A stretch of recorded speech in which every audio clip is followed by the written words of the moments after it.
Hello, this is Erich Hunter, and today I want to talk about how to hold a healing pendulum.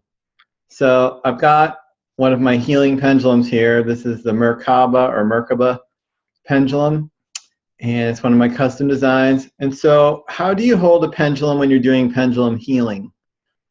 Because this matters. Unlike dowsing, pendulum healing is an energy healing technique. And if you don't hold the pendulum correctly, you can cause some problems for yourself. So I will explain.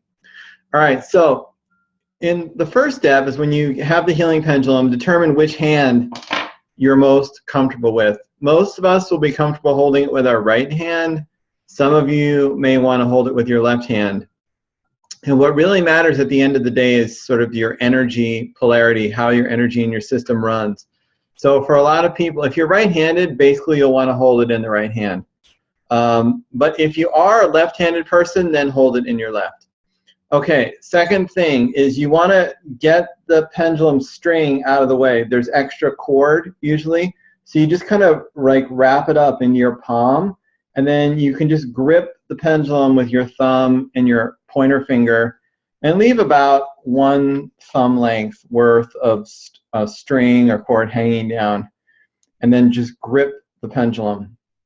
This way the pendulum can swing around and it can move, but the cord is not excessively long. Like if I make it really long, it will swing around more. Now, there are several reasons why do it this way, and I'm going to explain them briefly here. But basically, when you get the string at about this length, it's gonna produce the ideal energy. I'm not going to go into the details of why, but this is about, you know, the ideal energy will be reflected off of the pendulum from the environment. Number two, you grip it this way, either like this or like this. The thing is, you want to have your palm chakra closed by your fingers. So almost all energy healing techniques, energy comes out of the hands. And there is infrared, and actually the full spectrum of light comes out of the hands of a healthy person. And this has been documented scientifically. They're called biophotons. And that's really great for energy healing. But in energy healing practices, they usually don't even know about these biophotons. What they're talking about is the chakra in the hand. And this is more of a metaphysical form of energy.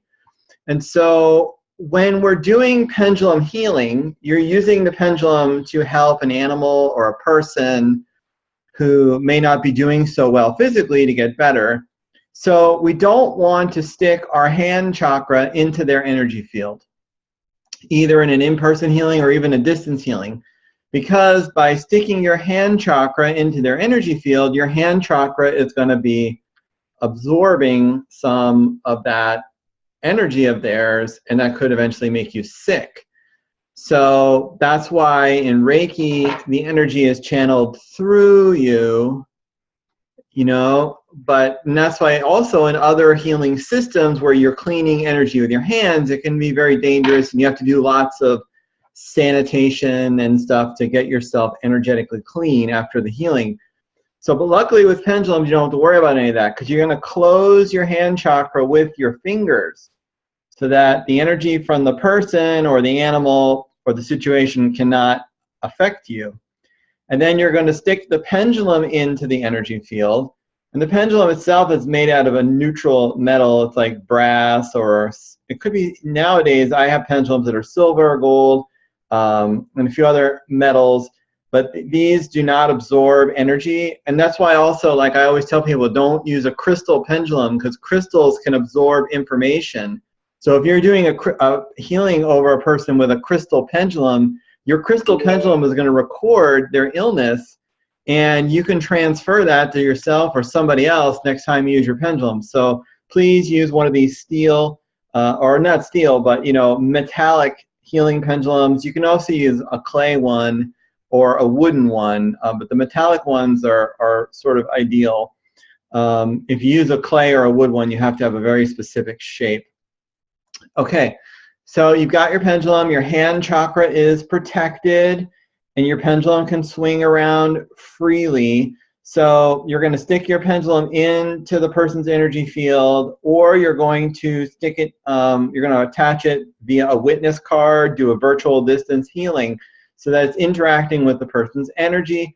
And also the pendulum is interacting with the light from the environment. And that's the primary source of energy for the pendulum, is the light from the environment, and also some of the radiation, other forms of radiation that are going through the environment.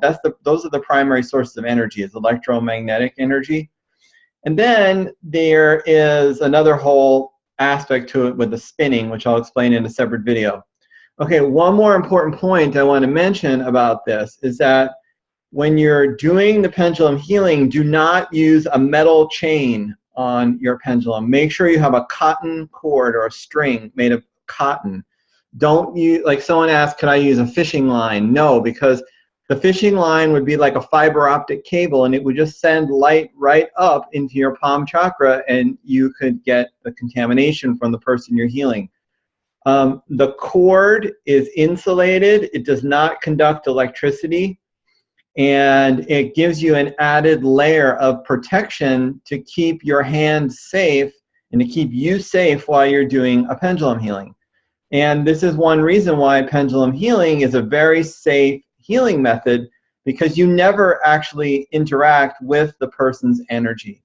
You're just using you're either with the person or you have a witness card. You don't touch the person at all. It's all distance healing. And the only part that's interacting with the energy is the pendulum itself. And these metallic pendulums do not absorb, the people's energy. And so you're kept safe. You got a string, you're kept safe. Okay, so that's the basics. You want to make sure it can swing freely, and that's pretty much it. Now you can grip it in different styles. Like, I don't know, I've seen people try different ways to hold it. It's even hard for me to imitate it.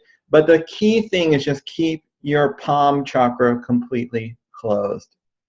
Okay, well, I have lots of other information about pendulums. I have 2 free courses where you can begin to learn pendulum healing at no charge. And one of the courses is just a basic intro, very, very simple basic that would get you started like within minutes right away. And then the other course teaches you an extremely powerful healing technique called emotional healing with pendulums. And I used to charge money for this course, and it was extremely popular, or it is extremely popular, but I decided to make a simplified version for free because I felt this course is extremely valuable, and anyone interested in pendulum healing should study it and begin getting amazing results right away. Because, pendulum healing, the proof is in the pudding. This stuff works. People get amazing results. It's not just like I get a good result. Like, people who try this get good results. So, so I wanted to make it available to you. And I also have some books and stuff. So check out my website. I have a link below.